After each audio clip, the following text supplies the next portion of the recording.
Dr. Shivaram, as we all know, is currently the head of the Department of Surgery, Allied Specialties and Chief of GI and Bariatric Surgery at Aster CMI Hospital, Bengaluru. He was born in 1959 to a family of Sanskrit scholars and brought up in a village called Honnagundi near Holy Town, Sringeri. He did his graduation from Mysore Medical College in 1982 and served in the Army Medical Corps as captain for 5 years. And indeed, he was awarded Sainya Seva Medal for his dedicated service during the Army service. Coming back to the civilian life, pursued his studies and completed MS from Bengaluru Medical College, and we should commend for him passing out in the Bengaluru University Gold Medal in 1991. As a surgeon, he made St. Philomena's Hospital, a missionary charity hospital, as his base and progressed continually with his hard work to attain the current status. He was instrumental in starting GNB, General Surgery, postgraduate course at St. Philomena's Hospital and has trained many DNB students and young surgeons. Previously, he was also a consultant at Lakeside Hospital, Malya Hospital, Colombo Asia Hospital. His free services for many years at Sri Satya Sai Hospital, Whitefield is a testimony to his social commitment. Dr. Shivaram progressively trained himself to be in the top of the profession by frequently visiting various centers of excellence both in India as well as abroad. Thus, he is well known for his expertise in laparoscopic surgery, GI surgery, pancreatic and bariatric surgeries. He constantly keeps himself updated and embraces the technological advances for the benefit of his patients. He is academically very active with several publications in many reputed peer-reviewed journals and has written several books in several chapters in books. Certainly we know that he has conducted many live workshops, CMEs, conferences. He was a member and office bearer of many local and national organizations, including our own Surgical Society as well as state chapter. Whenever he was at the helm of affairs, he relentlessly works to improve the function and finances of the organizations, which was clearly seen when he was the Secretary of Surgical Society of Bengaluru in 2012 and as President in 2014.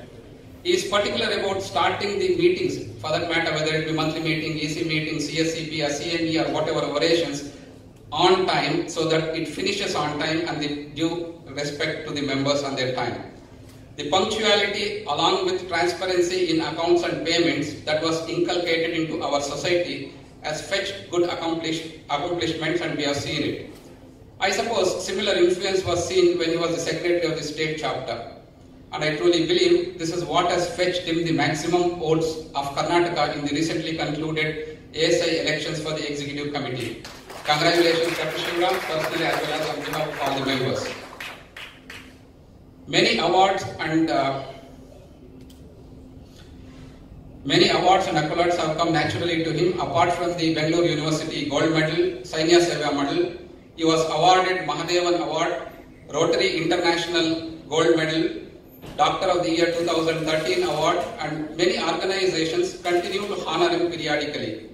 He is a Fellow of American College of Surgeons. He is a Fellow of Royal College of Physicians and Surgeons of Glasgow. He is a DNB as well as MRCS examiner, and he is a very well known as a gentleman surgeon, and in fact the way he interacts with all of us and all of us with a good smile, he can be called an Ajata Shatru. His students and juniors adore him, professionals and co-workers admire him, patients and public trust him, and the family friends want his company always. Dr. Shivaram strongly believes in ethical practice with empathy, continuous professional development and teamwork to deliver the best surgical care to his patients. The President, the Executive Committee of Surgical Society Bangalore, Association Surgeons of India, Bengaluru City Chapter, wish him all the happiness, success, and is extremely happy to honor Dr. Shivaram on this day, 23rd November 2018, for delivering prestigious Professor Authikeshavalu Memorial Oration. Thank you, sir. My guides, my mentors, my gurus here, I hope I will do justice to all their training with whose hard work I have inculcated some of the values. When I joined the Surgical Society of Bangalore in 1992, one of my dreams was to deliver this prestigious oration. Dear members, I am immensely thankful to you. For all these years, you have supported me, nurtured me, and brought me to this stage. When it was announced that I deliver this oration, some of the younger surgeons, they thought I am going to talk about the founder of our esteemed institution, Vaidehi Medical College and other institutions. I have to disappoint them because Professor M Authikeshavalu was amongst us from 1906 to 1973. He was born and brought up in Bengaluru. Then he went to Madras for his MBBS. Then he went to Canada for his surgical training. Then he went to Mayo Clinic for his further improvement of his profession and expertise in surgery. Came back to India and reached the highest position in Bangalore Medical College and Victoria Hospital. Even after retirement, he didn't stop his hard work and the passion for teaching. He continued in CSI Hospital, taught a lot of students from St. John's and other places, and finally he succumbed to death due to carcinoma stomach in 1973. So what is great about this man? This is what everybody does in their professional career. There are students of Professor Muniswamy Authikeshavalu. I spoke to Dr. Anantaram, Dr. P.S. Maya, Dr. Harinarayan is here. He was one of the greatest teachers of that era. He was passionate. His clinics used to be full. Even Sundays he used to take clinics, and evenings it used to sometimes goes to up to 10, 11 o'clock. The halls were used to be full, and the students were standing and learning all the time. This is the greatest quality. That's why this oration is there, and we are remembering him on this day. Dr. Anantaram told another thing, that he was an excellent professional. This made me to dig little deeper into the professional standards and what is a profession. So who is a professional? All of us are known as professionals. Just because we have a degree, do we become professionals? Or just because of all these qualities which are mentioned here, we become professionals? So this is what I think we have to little more delve on this day, remembering Professor Authikeshavalu. If you see the Webster's dictionary, it defines the profession as a calling requiring specialized knowledge and often long and intensive academic preparation.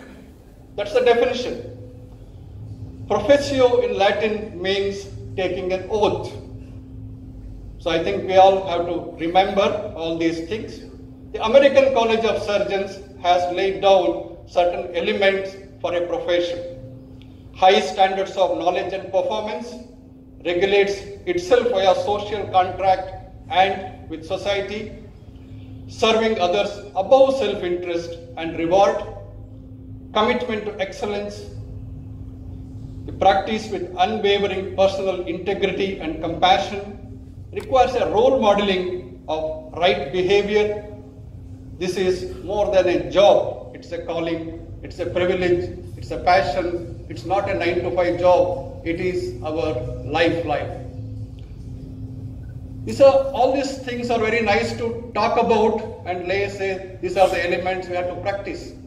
But the difficult thing is how to translate this preaching into practice. That's a difficult thing. Not only now, even during the era of Aristotle, he has said that professionals should be more like ethicists and not like moralists. This is true even today. Dear friends, there are 4 strong pillars on which a good professional can stand on and shine. These are, one is the values. There are many values which are very important for a professional, and the maintenance of competence throughout his career when he is practicing. Behaviors, which is very important to have excellent behavioral pattern, and the relationship, whether it is your patients, public, or the co-workers. If we stand on these 4 strong pillars of profession, then definitely we'll get high social status and the prestige in the society. That is definitely assured. There is a difference of getting professionally qualified and becoming a good professional. Anybody can get professional degrees these days. That's not a very difficult job. But just because we are professionally qualified, if we don't have integrity, honesty, and all the qualities, that a professional can become a danger to the society. He has all the license to do good, and that can be turned into do harm to the society also. A professional, you can say, that's why looks beyond these things and not for money or a salary. It's a calling, it's a passion. I feel better to get insight into any profession before getting into that profession. It may be legal, a chartered accountant, or a medical. A small course of internship or working with a professional before joining that profession will give an insight into that job, and you can see whether it is suitable or not. So what is unprofessional? It is the below or contrary to the standards expected in a particular profession. It can be said in various words. So none of us want to be unprofessional once we join this profession. When we join medical colleges, we have very high expectations.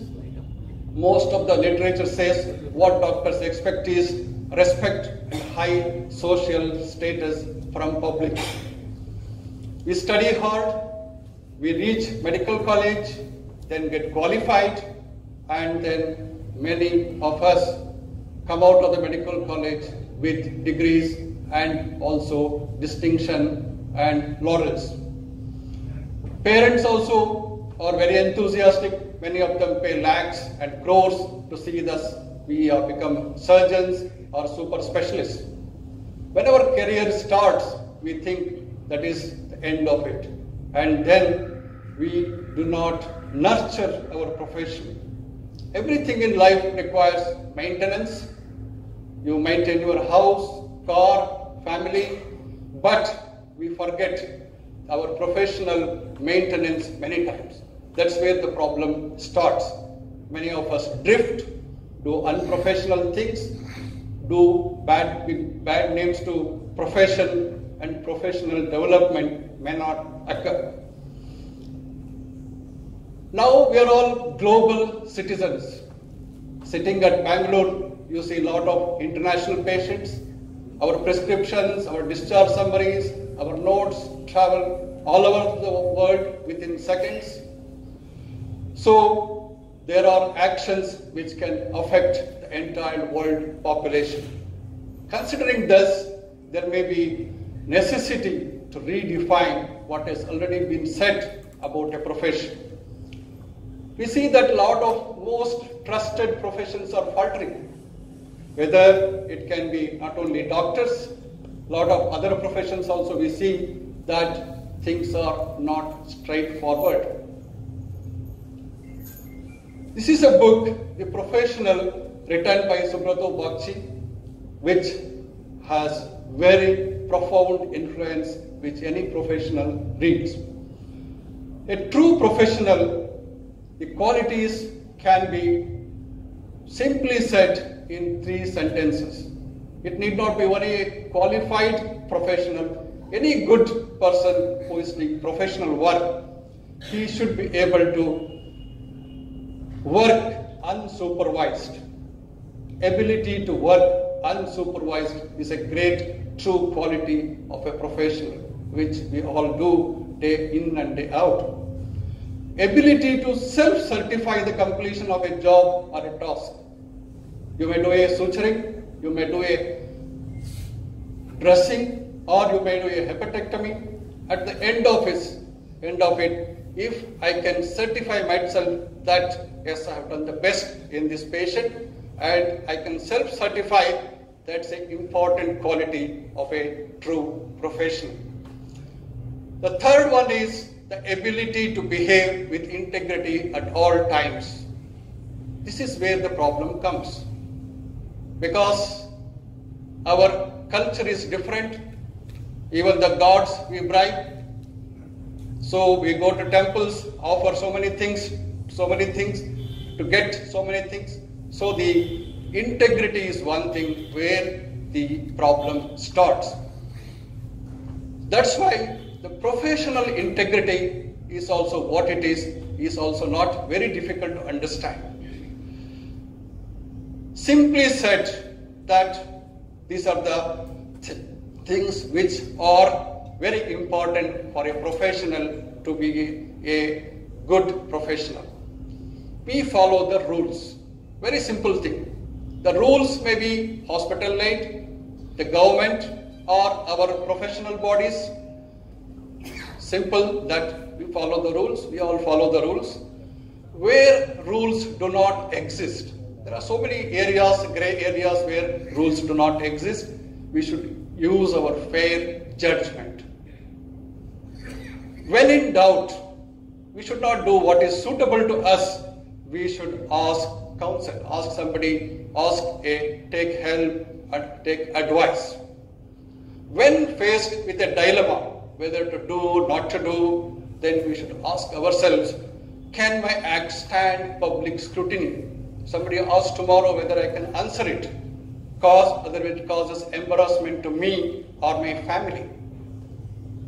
Dr. H.S. Bett, who was our mentor in St. Philomena's, used to say, whatever is to be done to your family members, brothers, sisters, fathers, same thing you do to your patient. Very, very true for all of us. Australia has an excellent professional standards maintenance program. I saw that in the literature, it's the only country which has a very robust program where there is recertify occurs periodically. Professional maintenance is a lifelong process. It needs investment, it needs time, it needs dedication, and the end result is that we deliver appropriate and safe care to our customers, that is our patients. It can be different things. It can be, all of you are very familiar with so many clinical audits, teaching activities, research, publication, all these things. This video, some of you might have seen when we deal with the dilemma, what to do. How do they get great? And there are two views about this. One Atul is Gawande speaking. That is that you go to school, you study, you practice, you learn, you graduate. And then you go out into the world and you make your way on your own. That's how doctors learn. That's how lawyers do, scientists. Now the contrasting view comes out of sports. And they say you are never done. Everybody needs a coach. The greatest in the world needs a coach. So I tried to think about this as a surgeon. Pay someone to come into my operating room, observe me, and critique me. It seems absurd. Expertise means not needing to be coached. So then which view is right? Turns out there are numerous problems in making it on your own. You don't recognize the issues that are standing in your way, or if you do, you don't necessarily know how to fix them. And the result is that somewhere along the way, you stop improving. And I thought about that, and I realized that was exactly what had happened to me as a surgeon. That is what. At all our times, we need somebody to handhold, to guide us, and also critique us, see that what we are doing wrong should be corrected at all times of our professional life. A lot of us think attending a CME is the end of it, and that's the good professional maintenance.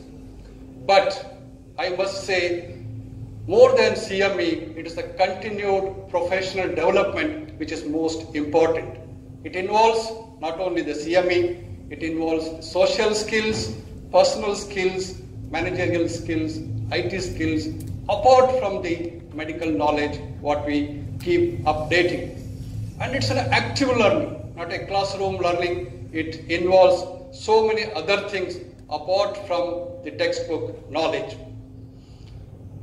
After our surgical specialization, we go into different fields. Some of us join medical college, some of us come into practice in the public, different hospitals, government sector, private sector. Some of us join our own surgical practice. Some are lucky to have inheritance of practice from their parents.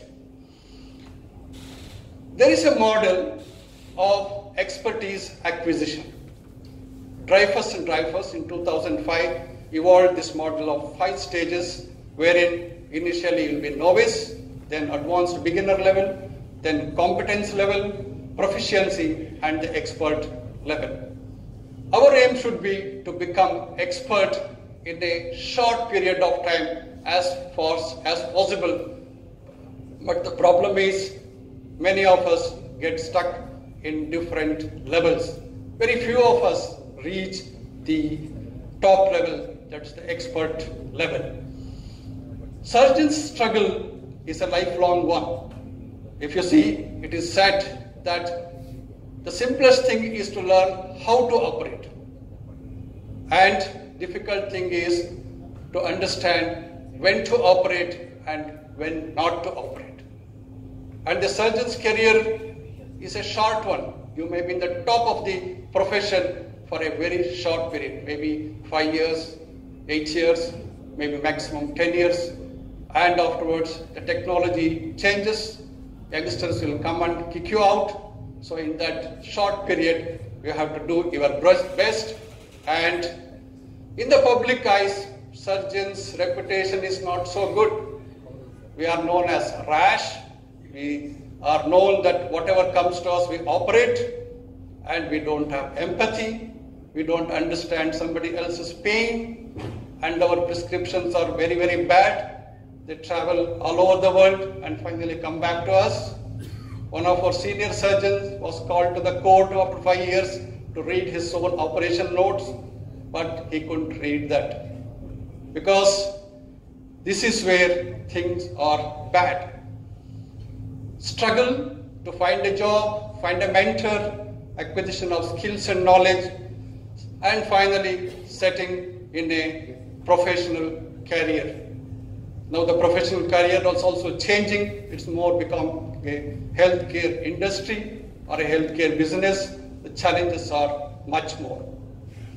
I studied in a small village in a government Kannada medium school, and after MBBS and after the MS, for a short period I worked in Manipal Hospital.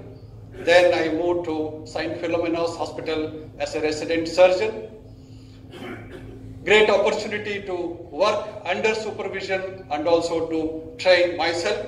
Meantime, I was introduced to Satya Sai Hospital, General Hospital, Whitefield, and Dr. H.S. Bhatt was a great inspiration to us at that time, and professors and seniors like Dr. M.G. Bhatt, who is here, who has taught me so many things in the profession and also in the personal things. Dr. Joseph Anthony, Dr. Naresh Bhatt, Dr. Nandakumar Jairam, his father Dr. Jairam was also there, and Professor Vittal, who was my guide, and Dr. Ashok Kumar, who is my guru all the time. All these mentors have great influence in bringing up any of the person, especially me, I should remember all of them today. It's a long-term strategy to develop a professional career. After post-graduation, I learned when I came out that what I learned was not practicable. I had to unlearn many things and relearn many things. So I used to get away from my profession for centers of excellence and then learn under different specialists who were giants at that time. Many hospitals I used to visit about a month. Usually my lean period was July, so I used to go out, and when I had some money in my pocket, I went abroad and also trained under different hospitals and different people. Ladies and gentlemen, it is the passion which carries you in this profession to become to the highest level. And this can be acquired, this can be contagion, and you should surround yourself with very passionate people.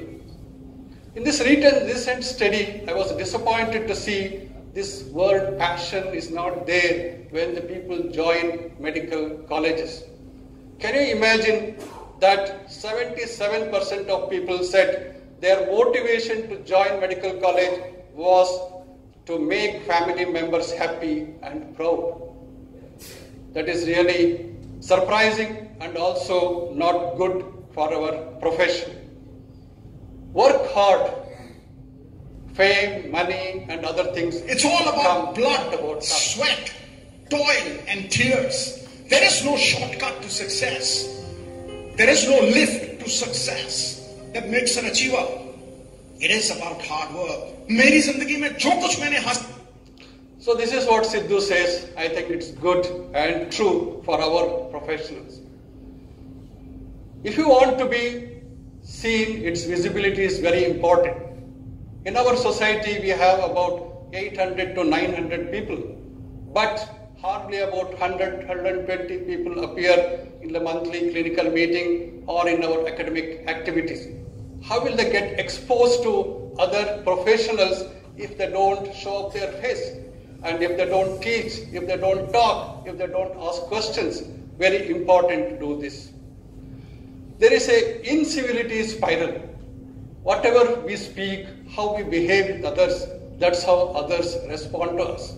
Lot of people I see, people speak very badly about our junior level PGs or nurses or the OT boys. It's very important to talk to them with respect and goodwill. Teamwork is the key word these days. If you have a team and if you have built up a team, and definitely you can have a peaceful practice and an excellent practice. In my career, I have seen 2 anesthetists committing suicide. They were doing solo practice in a small hospitals. Patients used to get complications and they go into depression, and it was a very sad situation. Now I see the anesthesia teams working excellent. They do an excellent job and we are very safe with this.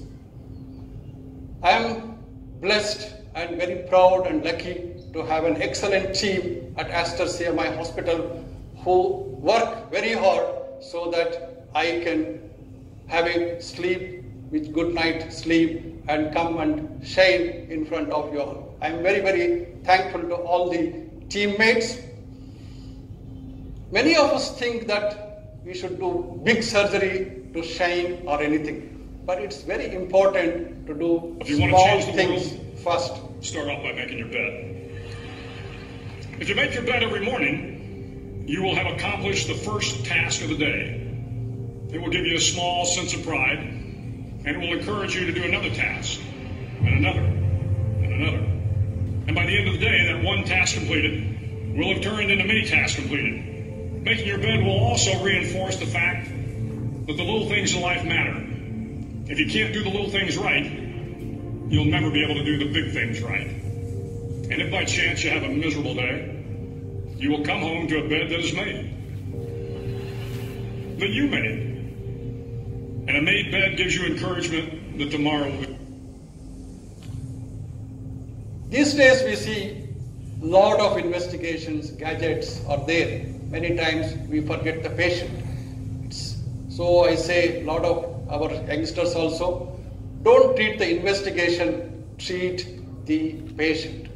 Recently, I was called to a hospital. My colleague, one of my classmates from USA, called to go and see another patient. Patient was acute pancreatitis. CT scan showed maybe some ischemia of the bowel, but there was no other sign to say ischemia. I said, this patient will improve. But they wanted to do laparoscopy, see inside. It was normal, then they were happy.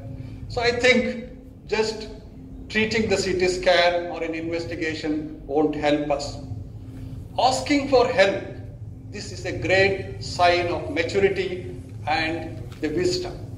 Many times we fail to ask help and then we harm the patient.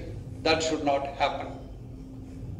Surgeons cannot succeed all the time. We fail many times. And just because of failure, we should not give up. We should catch hold of the mentor, take their help, and if you see that they are there to help us, guide us, and then definitely if you continue our effort, we definitely succeed.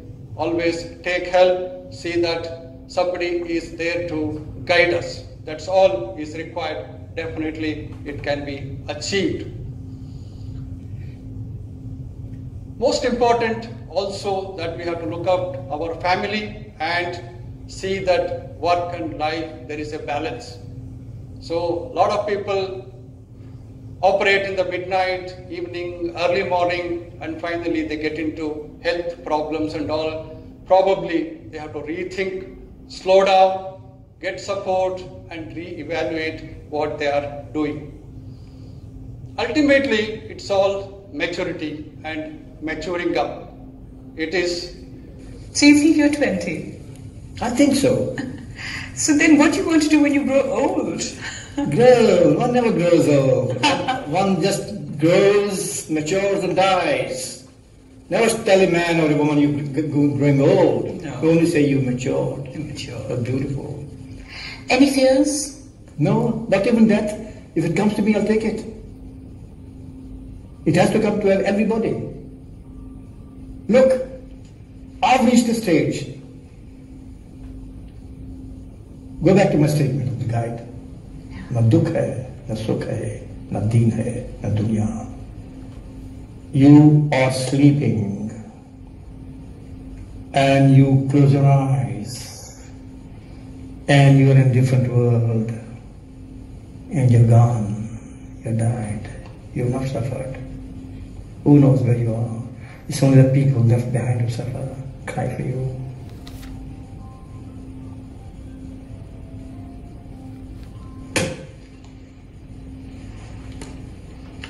This is what I've learned. This is what I've learned. I'm still learning.